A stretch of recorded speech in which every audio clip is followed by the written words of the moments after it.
Hello, it's Charles with Uber Eats. Today is Monday, the 12th of May, 2025, and I am blessed. I got the wake-up call today. Very thankful for that. I did a weigh-in this morning, and I'm at 136.6, and that's the lowest weigh-in I've had the month of May, so my weight is definitely tracking down.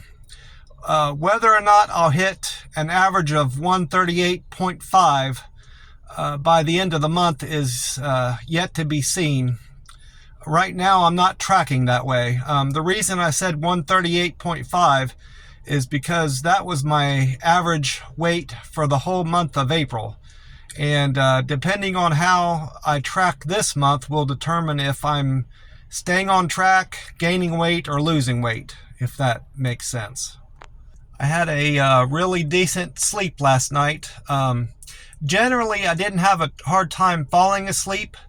I got to sleep a little bit after dark, so after 8 I fell asleep, and I was woke up by one of my roommates was making a lot of noise in the kitchen. At first, it sounded like he was doing dishes. I could hear stuff.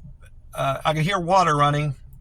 And I could hear him opening the cabinets, putting clean dishes away, and just making a general commotion in there. I could hear like pans hitting each other and stuff like that. Sounds you hear from dishwashing. And then shortly after that, that was keeping me awake. That woke me up and it kept me awake. And then after that, I could hear him chopping up stuff in the kitchen. It sounded like he was making meals, putting his meals together for the week. That's generally what he does over the weekend. I can hear him running the food processor and chopping vegetables and stuff like that. I didn't hear the food processor this time, just a bunch of chopping on a cutting board he has in there. I've seen a cutting board in the sink that he washes, so I'm assuming that's what he was doing. And that was the same guy I'm thinking of anyway. The other guy's really quiet. I don't even hear him at all. While I'm thinking of it, I still don't have a roommate across the hall from me that I was sharing a bathroom with, so I still have the bathroom all to myself, which is nice. The landlord was in there 2 or 3 days ago he swept the guy's room out and threw out some of his stuff he had left behind, and he put a bed in there that was never there before. So I don't know if that means I'm getting a roommate soon or not, or he's just preparing for one. He made the claim, not to me directly, but to the guy that preps his meals at night and makes noises. He was up in the kitchen after 10. I forgot to mention that. He was up past 10 o'clock at night making noises in the kitchen. But I was able to fall right back to sleep pretty well. But he was talking to that roommate. I could hear them talking from my bedroom. They were in the living room area talking. And he said that he keeps his rent low and competitive with other landlords in the area, so he isn't without a full house for more than a few weeks. Well, it's been almost 2 weeks now since that guy moved out, maybe longer. So I most likely will be getting a roommate soon. I've seen a lot of places around here for rent, so there's a lot of competition for cheap rent. If that might be keeping him from getting another tenant in here. There's so many empty apartments down here in southern Texas, the McAllen area, that that's what's keeping rent so cheap, which is nice. I'm not complaining at all. I'm happy about that. I'm still on track with my no monster goal, no monster drinks in May goal. This is day 12 now, and I've yet to have a monster drink. If I'm being honest, I could use one right now. Not because I'm tired, just because habit, I guess. And I like the taste of those monster drinks that are good for hydration. They have a special, I think it's lemon. They have 2 varieties that are good for hydrating. The one I like is lemon and tea. I probably am just low on electrolytes, is why I'm craving one of those drinks right now, but I'm going to pass on it and try to stick out the rest of the month without having any monster drinks. I checked Google weather out this morning, and they are calling for sunny skies today and pretty much the rest of the week, next 10 days, in fact. There might be a cloudy day here or there, but the point is no rain is in the forecast through next week. Wednesday of next week, next 10 days, no rain. And 97 degrees today and tomorrow. And then on Wednesday and Thursday, they're calling for a high temperature of 100 degrees. That's the first time this year it's hit 100 degrees down here in the Rio Grande Valley. Will be Wednesday and Thursday. And I guess technically they're saying it's going to feel like 100 on Tuesday, but I don't count that. I don't buy into that whole feels like temperature stuff, whether it's cold or hot. You know, they say it's the wind chill will make it feel like it's colder than it is. I don't buy into all that. And even on the high end, I don't buy into that feels like hotter than it actually is. If it's 97, it feels like 97 to me. That's the way I look at it anyway. I had intended on getting some extra steps in yesterday because it had been a few days since I walked, but I still didn't track any steps yesterday, and that's disappointing if I'm being honest. I'm getting well behind. Every day I miss tracking steps, I'm getting further and further behind on my goal of 1,000 miles walked this year. And I'm just going to have to try to make it up or just miss it altogether. And I don't want to do that. I want to hit 1,000 miles this year, one way or the other. It's the app kept me so busy yesterday. I wasn't able to. I was it was more because I was wore out from all the moving around I did throughout the day, getting deliveries done. That kept me from doing it. The weather was excellent yesterday, and I had time. Into the evening. You know, it doesn't get dark here until after 8, so I could have done it based on the time, but I was just wore out, I suppose, is why I didn't do it. I did plasma draw on Saturday. I didn't do a video yesterday to talk about it, but it went well overall. I had a new person do my plasma draw yesterday that I never had before, and she did okay. She's not one of my favorites. Now that I have had her, I did feel a little bit of a pinch in my arm when she stuck the needle in, and I normally don't get that from any of the other people that I have draw my plasma.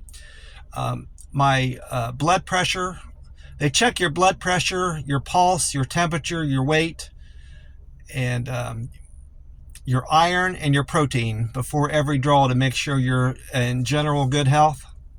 And everything checked out well. I was able to do my plasma draw, but she did warn me that my protein is getting low, which I suspected would be the case because, like I said in Saturday's video, when I ate at the buffet Friday, I didn't get my normal amount of protein into my meal because of the rice not being out there. It threw off my routine. So going forward, I need to make sure that regardless of whether everything is out on the bar, I need to not focus on my routine and just focus on getting protein and broccoli in and the string beans to make sure my iron and protein are both high. And then,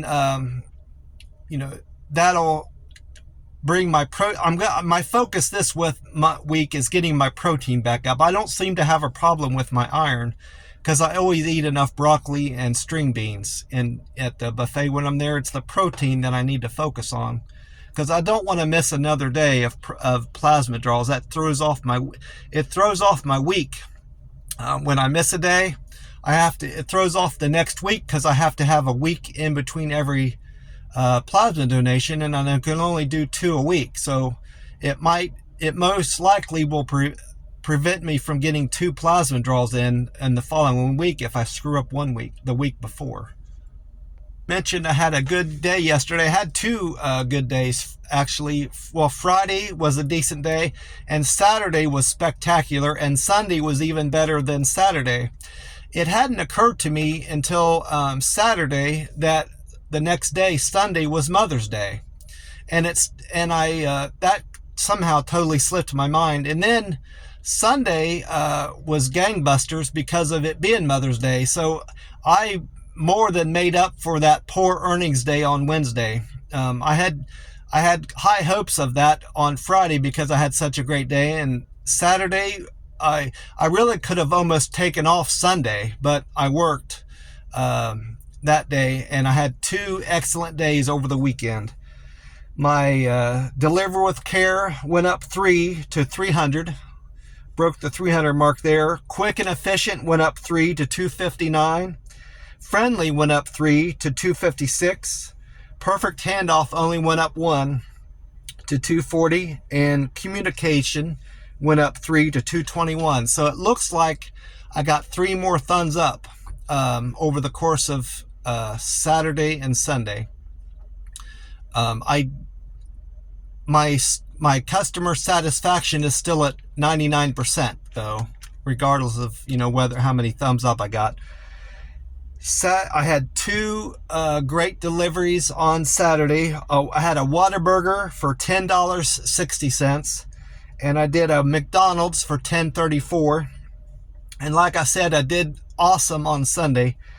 I had LA crawfish for $23.05. I had a double to Gorditas, Tacos, El Chilito, and Chikfila for $17.08. I had a double for McDonald's and Laredo Taco Company for $10.10. And then I had a single, which was my best delivery of the day, money-wise. Another Gordito and Taco El Chilito for $26.02. So just a fantastic day. I did well over my earnings goal for the week, in spite of my doctor's appointment being on Monday, which hurt my earnings. And then having a poor Wednesday, I made up for all those shortcomings for having such a great weekend. While I'm thinking of it, I had something that's never happened to me before on the Uber Eats app. On the way to that McDonald's order, it was the McDonald's Laredo Taco order. The guy that ordered the McDonald's order, texted me asking me to cancel his order. And I pulled over to consider canceling it and how to respond to him. Well, I thought it over, and I wasn't about to cancel that order for a couple reasons. I was going to lose out on that double that was going to pay me over $10. And if he wanted to cancel it, that's on him. He can cancel it on his side. I would be going into the app and choosing from something that's not true. There's nothing in there, no choices for me to cancel that says the customer doesn't want the order, And on top of that, it would be hurting my cancel rate. I'm at 0% canceled orders. And if an Uber Eats driver has too many canceled orders it gets them in risk of losing the app. So I decided I wasn't going to cancel it. And if he wants to cancel it, he has to do it on his side. And he didn't like that. I texted him. I said, if that's your desire to cancel the order, you need to do it on your end. And I just left it at that. And he decided to go ahead and accept the order. And it just puzzled me why he wouldn't just go ahead and cancel it, why he was asking me that. So I went on the Reddit app yesterday evening when I got done with all my deliveries. And I took a screenshot. I left his name off the screenshot. It just showed the text messages between me and him. And I asked my subreddit, the Uber Eats drivers subreddit, about that, why he would do that. And they explained to me that if they have an order that's picked up and the driver is on the way there and they cancel it, they still have to pay for it and then not receive it. So he was wanting to bypass that whole situation and have it all on me, the impetus of canceling the order and everything. So that made sense.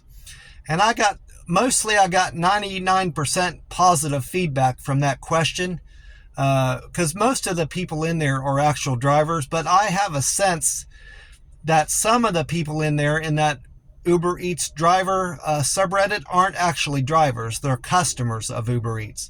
Because I had a few people, one person in particular, gave me some snarky comments saying that I was being rude to the customer, asking them to cancel the order.